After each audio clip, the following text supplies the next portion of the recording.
Ok, dá pra gente começar aqui. O Vasco entrou com uma espécie de 4-3-3. Apesar de ser um 4-3-3 que a gente olha assim, virtualmente, né, eu assisti o jogo na Casa TV, falou-se de um 4-3-3, né, com o Paulo Henrique do lado direito, o JV e o Gustavo fazendo a dupla de zaga, o que já estava acontecendo, Piton, e dois volantes, né, o Hugo Moura e Tietê, o Coutinho um pouquinho mais à frente e dois pontas espetados, né? O Ryan pelo lado direito, o Nuno pelo lado esquerdo e o Verratti centralizado. Ao longo do jogo, eu vi um pouquinho. Eu percebi algumas mudanças nesse time aí, principalmente quando o Vasco tinha a bola, né? Porque o Vasco não jogava numa estrutura de 4-3-3 propriamente. A gente via muitas vezes que o Tietê ele não jogava como um segundo volante, mas como um segundo homem de meio campo. Então o Hugo Moura ele vinha para cá, o Coutinho abria para a esquerda e o Tietê vinha para esse lado direito. Então ficava uma composição que parece mais um volante aqui e dois interiores. Essas mudanças aconteceram ao longo do jogo, né? E principalmente aconteceram quando o Vasco tinha que fazer a saída de bola e é um dos pontos que eu quero ressaltar aqui. Que eu lembro que quando o Vasco estava negociando com o Diniz e ainda estava com o Felipe, muita gente reclamava do Vasco porque tinha um problema de saída de bola, é verdade, muitos erros individuais e que o Vasco estava com uma dificuldade muito grande e digamos assim, a evidência do que aconteceu desses problemas do Vasco foi aquele gol patético, né, contra o Palmeiras, que acontece o seguinte: o, o Hugo Moura ele vai tentar fazer a saída de três, né, fazer uma saída como um líbero, né, e essa saída já é um sinal que o Vasco tem uma dificuldade realmente de sair com seus zagueiros e com seus laterais. Então é necessário que o Hugo ou um outro volante venha para poder fazer isso. Só que o Vasco fez de maneira errada. Por quê? Hoje a gente viu o Hugo Moura saindo também, só que o Vasco não cometia esses erros. E o porquê? Quando o Hugo Moura fez isso contra o Palmeiras, o time do Vasco estava muito espaçado. E eu acho que essa é a principal chave para a gente poder falar do jogo de hoje. O Vasco, vamos lá. O Vasco contra o Palmeiras funcionava mais ou menos assim. O Piton estava aqui. Não, o Piton e o Paulo Henrique estavam subindo, né, para jogar em transição. O Gustavo abria aqui, o João Vitor abria aqui do lado direito e o Hugo Moura ficava sozinho. E aí o que o Palmeiras fez? Colocou seus atacantes aqui na frente, pressionou a saída de bola do Vasco, foi pressionando, foi pressionando. Aqui, ó. Foi pressionando a saída de bola do Vasco. O Hugo Moura ficou sem opção de passe, os jogadores ficaram muito abertos. E aí o que aconteceu? O Hugo Moura erra o passe, né? Ele vai tentar driblar para dentro, o jogador consegue pressionar a bola e tira dele. Então, essa movimentação acontece e muita gente falou: nossa, não dá para o Vasco jogar com o Diniz. Olha aí o Vasco do Diniz já. E o fato é, o Vasco do Diniz nunca jogou dessa forma. Por quê? Porque desde que o Diniz chegou, e isso faz muito pouco tempo, a gente já percebeu que a movimentação já era distinta. Por quê? O Gustavo e o JV ficavam um pouquinho mais aqui. E quem ficava espetado era o Paulo Henrique e o Piton. Então você tinha uma tentativa de triangulação e uma tentativa de uma linha de passe por aqui. Para o Hugo Moura fazer essa saída de bola, alguém sempre encostava. Então quando a marcação vinha para cá, tentar puxar, tentar sufocar, o que acontecia? O Tietê vinha para cá e dava uma opção. O JV vinha um pouquinho mais para cá, também dava uma opção pelo lado direito. O Gustavo vinha mais para cá para dar do lado esquerdo. E essa foi a tônica do Vasco do Fernando Diniz, até principalmente de hoje. Um time que tinha uma certa facilidade em aproximar para poder fazer essa saída de bola. E por essa razão o Vasco acertou algumas saídas de bola, né? Não vou dizer que todas saíram corretamente. Houveram momentos que o Vasco tentava esticar uma bola em velocidade e não dava certo. Mas o ponto é, a aproximação que o Fernando Diniz faz muito sentido com o estilo de jogo do Vasco e com as características do time do Vasco. Por exemplo, o Nuno, se você tentar esticar uma bola no Nuno por aqui, você pode esquecer que ele não vai jogar com explosão em velocidade. Ele é até um jogador rápido, mas ele não tem essa explosão. O Ryan pode até tentar jogar um pouquinho mais em profundidade, mas é importante deixar claro, o Ryan ele não é propriamente um corredor, ele é um jogador físico forte realmente, mas ele está jogando improvisado aqui pelo lado direito, então não dá para se esperar que sempre ele consiga atacar esse espaço, porque não é propriamente, digamos assim, do posicionamento dele quando ele era da base. Então, uma das coisas que a gente tem que falar é a movimentação que esse time do Vasco fez ao longo do jogo e principalmente a aproximação que aconteceu. E essa aproximação que fez com que o Vasco defensivamente pudesse fazer a saída de bola e principalmente fez com que o Vasco tivesse oportunidade de se movimentar durante o jogo no último terço do campo. Então você tinha, por exemplo, quando o Vasco tinha a bola, o Piton vindo para cá, o Gustavo, todo mundo subia, né? O Coutinho vinha aqui por dentro, deixa eu só ajeitar. O Tietê, que eu acho que foi talvez o melhor jogador do primeiro tempo. É porque assim, teve muita gente que jogou bem, eu vou elogiar muita gente, mas o Tietê ele foi um jogador muito importante nesse time. Porque o que acontecia? Quando você tinha. Aqui. Quando você tinha uma saída de bola por aqui, e o Vasco tentava jogar pelo lado esquerdo, você via que o Vasco tinha muita movimentação por dentro. E essa movimentação por dentro acontecia por quê? Você tinha um Piton vindo aqui pela beirada, um Nuno vindo por aqui, o Coutinho aqui tentando dar a opção de passe, o Hugo Moura, ele geralmente jogava aqui, mas ele também avançava. Muitas vezes você via o Paulo Henrique subindo mais e jogando praticamente como um ponta. E quando o Paulo Henrique conseguia fazer isso, o Ryan tinha possibilidade de aparecer aqui como um jogador surpresa, como um jogador aqui pelo lado direito, às vezes pelo lado esquerdo. Então o Vasco, uma das características desse Vasco que a gente viu é a velocidade não, mas a capacidade de mudar o posicionamento de jogo, né? Então você vê o Paulo Henrique subindo bastante por um lado, o lado esquerdo do Vasco ficava assim, ó. E aí até uma vez eu vi o Dieguinho do Futebolaço falando uma coisa interessante, que é era comum que em algumas estratégias colocasse mais jogadores por um lado, por exemplo, pelo lado esquerdo, e aí quando não conseguia fazer essa movimentação, porque é natural que quando o time joga mais por um lado, essa linha vai ser puxada, ela vem para cá, certo? A linha vai sendo puxada. E quando você puxa essa linha, o que acontece? Você cria um espaço no outro lado. E é esse espaço aqui que o Paulo Henrique vai tentar atacar. Claro, né, que você tentar uma inversão por aqui, é, você precisa ter técnica, você precisa ter qualidade, porque uma inversão errada pode deixar o time totalmente destruído do ponto de vista é, defensivo. Mas o ponto é, o Vasco jogava muito pelo lado esquerdo, se movimentando com esses jogadores. O Piton vinha para cá, o Nuno puxava para dentro. Essa movimentação, essa trama que acontecia entre Coutinho, Piton, Nuno, Hugo Moura às vezes também aparecendo aqui, deu a tônica desse Vasco, né? E essa é uma coisa que é importante deixar claro. O Vasco sempre teve um lado esquerdo muito forte. Mas o lado direito desse Vasco também é bem interessante. E a gente já vai fazer a avaliação. Mas antes de fazer toda essa avaliação, eu queria mostrar para vocês um pouco um pouco dessa movimentação que aconteceu ao longo do jogo. Deixa eu ver aqui se está direitinho o como se fala, o vídeo, que eu tinha separado um videozinho aqui, tentar não tomar copyright, né?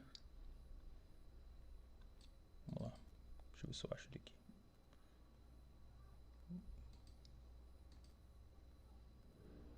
Não, esse aqui é do Ryan, deixa eu ver aqui. Deixa eu ver se eu consigo achar.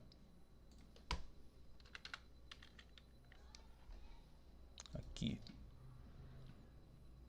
Deixa eu ver se o sinal vai conseguir passar esse vídeo. Vou tentar compartilhar a tela aqui. Vamos lá.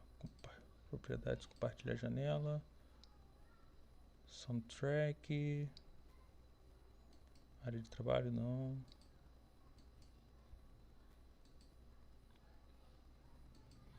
Aqui, reprodutor de mídia. Deixa eu ver se eu consigo colocar aqui. Aí.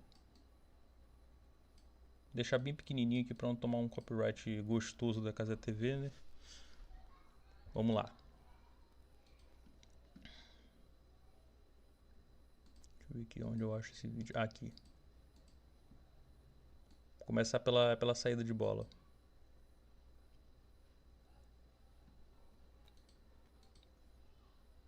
Ó, você tem o Piton aqui, ó. Olha a movimentação. Você tinha o Luiz Gustavo, como eu disse, né? O time mais avançado.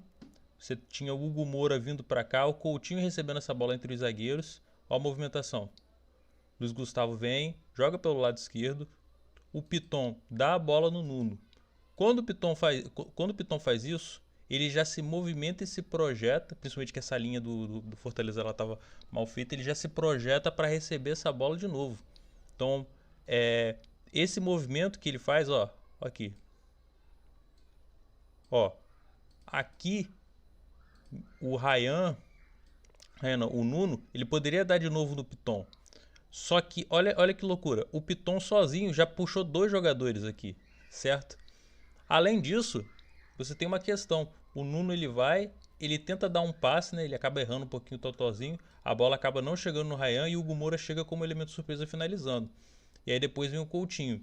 Então é um time que funciona muito, esse lado esquerdo aqui que funciona muito bem. E olha só, como eu disse para vocês, o Vasco é todo condicionado desse lado esquerdo e o Paulo Henrique aqui do lado direito. Por quê? Porque quando essa marcação ela é puxada pro lado esquerdo, você tem uma profundidade aqui para o Paulo Henrique poder atacar. Se o Vasco pudesse inverter essa bola, o Paulo Henrique poderia chegar na cara do gol e finalizar de fora da área.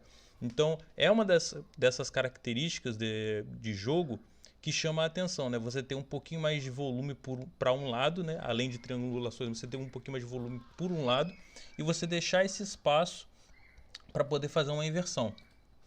Aqui eu acho que acho que primeiro minuto, né? Primeiro minuto. Aqui tem áudio, tirar o áudio, né? Para não tomar o famoso copyright gostoso.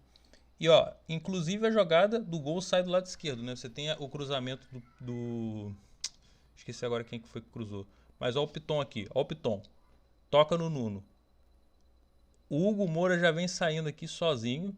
Era pro jogador do Fortaleza estar aqui, mas enfim. O Hugo Moura já veio aqui dando opção de passe. Passe de primeiro do Hugo Moura. Finalização perfeita, né? Espetacular do Nuno. Espetacular de verdade. Mas essa movimentação aconteceu por quê? Porque o Vasco soube puxar esse espaço, né? Quando o Piton vem para cá, ele puxa uma marcação. O Nuno fica sozinho e ó, o Hugo Moura aparece por aqui como um jogador para poder fazer essa tabela. Essa movimentação rápida, ela traz uma tônica diferente para esse time. Ah, e já falando aqui ó, da saída de bola, que eu sempre falei para vocês, ó o Hugo Moura aqui. Você vê que o Piton e o Luiz Gustavo, eles não estão tão longe assim do Hugo Moura, como aconteceu no jogo contra o Palmeiras. Então, o Hugo poderia ter aqui a opção de passe. E ó, vocês estão vendo, né? 2 atacantes aqui do Fortaleza vindo, acho que era o Pochettino e o Lucero, não tenho certeza. E a ideia era dificultar essa saída de bola. Então, o que aconteceu? Você tem a aproximação do Tietê. Olha o Tietê aqui, ó. Olha o Tietê aqui. Tietê recebe essa bola e com a qualidade que ele tem, ele já inverte, ó. Já inverteu. Já saiu do sufoco, já abriu espaço, já pode se movimentar. Veja como é a diferença, né? Você tem um time que não estava um time menos desorganizado. Os laterais podem até ter subido, mas você vê que o João Vitor e o Luiz Gustavo estavam aqui dando uma linha de passe. Você tem um Tietê por dentro e você tinha um Coutinho vindo aqui. É porque não apareceu na tela, mas o Coutinho estava por aqui. Olha o Coutinho. Olha o Coutinho ali. Então, essa movimentação na saída de bola, ó. Ó o Luiz Gustavo. Deu a bola. Nuno, Coutinho. Ó, já abriu espaço. E olha só a movimentação do Tietê. Tietê jogou muito, né? Todo campista desse jogo. Tietê se movimentou demais. Você vê que o Paulo Henrique, quando recebe essa bola, o Tietê já entende que ele tem que atacar o espaço. Já dando a opção de passe pro Paulo Henrique. Aqui eu acho que ele sofre uma falta. Né? Volta a bola. Mas tudo bem, ó. Volta a bola, toca de novo. Pra vocês verem, como é que eu posso dizer? Muitas vezes, um time, ele não... Para ele poder fazer uma boa saída de bola, não é só a questão... Ah, não, é porque falta qualidade. Tem a ver também com a questão de você poder se movimentar e você ter organização para você poder aproximar. E essa organização é a que determina se o time vai conseguir fazer uma saída de bola. Claro que é questão técnica também, existem os erros individuais, mas cada vez que você consegue trabalhar coletivamente, aproximando esses jogadores, os erros individuais eles vão ter, digamos assim, eles vão acontecer com menos frequência. É natural. É isso que a gente pedia no time do Carille, no time do Felipe. Movimentos coordenados.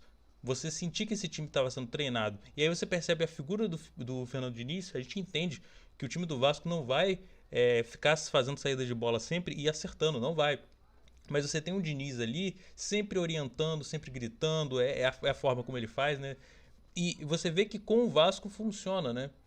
Esse estilo tem casado com o Vasco. Não sei até quando vai se casar com o Vasco, mas o fato tem funcionado com esse time. Então, aqui vocês já podem perceber uma mudança interessante desse time se movimentando. Agora falando um pouquinho já de cada movimento do jogo, de cada tempo, né? O Vasco ele começa primeiro lance, né, digamos assim, acontece aos 5 minutos, né, que a gente já falou do gol do Vasco, né, que acontece nessa movimentação.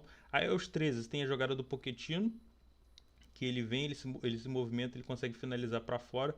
Tem um erro ali, que eu até queria abordar depois, que é um erro da última linha do Vasco, né, que você tem um lançamento, se eu não me engano, se não é do Pochettino, eu não lembro o jogador do Fortaleza, ele faz um lançamento, a linha de 4 do Vasco tá ruim, né, digamos assim. Ou o Piton tá subindo, ou o Piton... Não. Eu acho que o Piton ele estava um pouco à frente e aí você deu um espaço para essa movimentação. Isso aconteceu mais de uma vez, tá? Só deixando claro. Algumas das movimentações do Fortaleza funcionaram, e aqui eu já vou até mostrar para vocês. Por quê? Tá o Vasco aqui, ó. Essa é a linha do Vasco. Vamos colocar aqui. O Vasco agora está em fase defensiva. Paulo Henrique aqui. Aqui. Aí você tem o Hugo aqui. Vamos lá. Vou colocar o Nuno aqui, o Coutinho. Tietê. Beleza. Aí você tem a movimentação. O Nuno tá vindo para cá. Aí você tem a movimentação aqui. Aí você tem o Piton por aqui. Quando eles fazem esse lançamento, o Piton ele fica muito desprotegido. Por quê? Principalmente quando o Fortaleza recebia essa bola, o Piton ele dava um avancinho aqui. E quando ele dava esse avanço, você tinha um jogador do Fortaleza, sempre um jogador do Fortaleza, podendo atacar esse espaço. Por quê? Porque a ideia do... Como é que fala? A ideia do impedimento é o quê? Você tem que ter uma linha aqui, né? Você tem que ter uma linha direitinho. Quando você salta essa linha, você começa a dar a opção pro outro time para ele poder atacar esse espaço. O João Vitor fez a mesma coisa, né? O João Vitor estava aqui, teve uma jogada que foi assim, o Paulo Henrique aqui, Gustavo aqui, e o João Vitor, ao invés de ele estar aqui junto da primeira linha, ele estava aqui. E aí ocorre um lançamento bem para... deixa eu ver aqui. Daqui foi o foda, né? Foi um lançamento daqui. Que o jogador recebe essa bola para cá. E aí, quando ele recebe essa bola para cá, todo mundo vai ter que correr junto, de volta para recuperar essa bola. Por quê? Porque o João Vitor ele acabou dando condição para o jogador. Então essa movimentação do Vasco da última linha precisa ser feita com mais efetividade, porque senão o Vasco, ainda mais o Vasco jogando nesse movimento de transição, de passe e tal, o time fica exposto, né? Ainda mais com o Paulo Henrique subindo tanto. Aos 17 minutos você tem uma bola nas costas do Piton, como eu já tinha falado, né? Não dá em nada, mas foi perigosa. Aos 18 minutos você tem uma bola em profundidade, essa que eu falei também, que foi a... não, essa aqui é do Vasco, né? Uma bola em profundidade pro Ryan. Inclusive essa acontece... É interessante, né? O Vasco tenta uma bola em profundidade, o Ryan pelo lado esquerdo consegue pegar essa bola, inclusive o Ryan... ele se movimentou muito, né? De vez em quando ele estava no lado esquerdo, de vez em quando pelo lado direito. Ele foi lá buscar essa bola do lado esquerdo, que é o lado do Nuno. Só que ele acaba colocando... não é nem a mão na bola que ele coloca, né? Ele vai tentar dominar essa bola, ele perde, a bola fica muito alta, toca na mão dele. Ele vai tentar pegar essa bola ainda, só que ela acaba saindo do campo, né? E o detalhe, se a bola não tivesse saído, seria uma jogadaça do Ryan. Porque ele consegue pegar essa bola, ele consegue tirar do zagueiro e deixa essa bola limpa pro Coutinho bater e já era o segundo gol do Vasco. Mas infelizmente a bola tinha saído. Depois eu vou falar um pouquinho do Ryan. Aos 30 minutos você tem um cruzamento do PH pro Verratti, e aí a bola vai para fora. Inclusive, né, uma coisa que a gente tem que levar em consideração: quantas bolas aéreas tiveram pro Verratti realmente? Você viu que o time do Vasco ele se movimentou muito mais, teve muitas outras oportunidades além da questão da bola aérea. E eu acho que isso já é um sinal de que a gente tem que levar em consideração que esse time pode algo mais. E quando eu digo pode algo mais, não estou falando de ser campeão, não estou falando de ficar em 8º lugar, ficar no G8. Eu estou falando de um time poder não depender tanto do Verratti, né? E a gente percebeu que há qualidade nesse time para poder tentar algo além. Nos pontos negativos, vamos falar do ponto positivo também. Eu gostei muito da movimentação do Tietê, do Coutinho. Coutinho agora se apresentando muito mais, se movimentando muito bem. Paulo Henrique com um jogo assim primordial, muito recuperar, mais uma vez partida incrível do PH. Você tem a finalização do Ryan, que vai na trave, aí você tem a volta da bola, aí o Nuno consegue e tal, enfim, vocês lembram. Aí você tem o segundo, enfim, você tem os gols que acontecem no Vasco, né? Você tem, por exemplo, o terceiro gol que eu gostaria, que eu achei bem interessante, a trama que aconteceu entre o Nuno e o Piton, né? O Nuno dando essa bola no Piton, o Nuno recebendo essa bola e dando em profundidade pro Piton, o Piton dando um passe rasteiro pro Verratti, o Verratti fazendo um gol. A gente sempre fala que o Verratti só sabe fazer gol assim, de cruzamento, de bola aérea, e não é verdade, ele consegue fazer gol de outra forma, mas é necessário que você tente outras coisas para que o time do Vasco possa ter um pouco mais de repertório. E hoje, as coisas boas que eu tenho para falar desse jogo do Vasco é movimentação muito interessante, aproximação, time muito aproximado, Nuno jogando muito, finalizando muito bem, Paulo Henrique, que partida do Paulo Henrique, Tietê, que qualidade, que jogador foda, eu ia falar que jogador foda, mas que jogador que aparece em todas as áreas do campo, né? Então assim, hoje eu gostei de muita coisa, gostei do Coutinho, que a gente estava sempre reclamando que parecia desgastado, hoje ele tentou muita coisa, e eu acho que quando o Coutinho ele não precisa estar sempre numa noite inspirada. Se ele tiver com um pouquinho mais de força física, que é o que falta no Coutinho, e é por isso que eu falo que eu não renovaria com o Coutinho, porque por essa falta de força física, não é que ele não queira jogar, é que ele não consegue ter mais esse ritmo para jogar um futebol competitivo. Mas o fato é, quando o Coutinho está bem, Nuno está bem, você vê que a movimentação é diferente, você vê que o Vasco tem muito mais possibilidade. Hoje o lado direito do Vasco funcionou muito bem, porque você tinha um Tietê dando profundidade, você tinha um Paulo Henrique em ótimas jogadas. A jogada do Paulo Henrique do gol é brincadeira. Ele dá o meia-lua, ele faz a jogada toda, ele consegue dar o cruzamento na cabeça do Verratti. É um jogador fantástico o Paulo Henrique. Então, assim, muita coisa boa para se falar. Tem os erros, a gente tem que falar dos erros sim. A gente tem que falar que o Fortaleza jogou mal, o Fortaleza perdeu muito a mão do jogo durante o segundo tempo, caiu fisicamente, ficou mais fraco, é fato. Mas a gente tem que falar que houve sim avanços nesse time do Vasco. É necessário ainda algumas orientações porque a gente sabe que o Fortaleza é o Fortaleza, existem outros times por aí, principalmente no brasileiro, que são mais fortes, mas é uma vitória que dá principalmente tranquilidade. Faz o Vasco sair da zona de rebaixamento. Eu não sei se vai ficar fora da zona até o final da rodada, mas dá um pouquinho de esperança para o torcedor do Vasco para perceber, beleza, existe time ainda, existe futuro. A gente pode ter um futuro aqui. Se a gente souber fazer direitinho, a gente tem um futuro. A gente não precisa jogar esse elenco todo no lixo. Então, vamos esperar, fazer as devidas críticas e comemorar. Porque agora esse tipo de jogo pode ser uma virada de chave para um Vasco se tornar muito mais competitivo esse ano e poder, quem sabe, fazer um ano muito mais tranquilo. E esse é o ponto principal. Ninguém está pedindo para o Vasco ser campeão brasileiro, ninguém está pedindo para o Vasco ficar no G8, como o Pedrinho falou. A gente está pedindo o Vasco ser competitivo e ter um ano tranquilo, não ter que ficar lutando para não cair, porque não tem elenco para isso. Esse é o fato, não tem.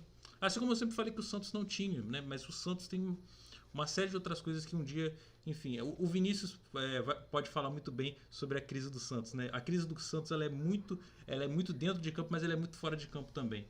Enfim, é isso. Espero que vocês tenham gostado. Quem não conseguiu assistir vai ter depois o vídeo gravado. Abraço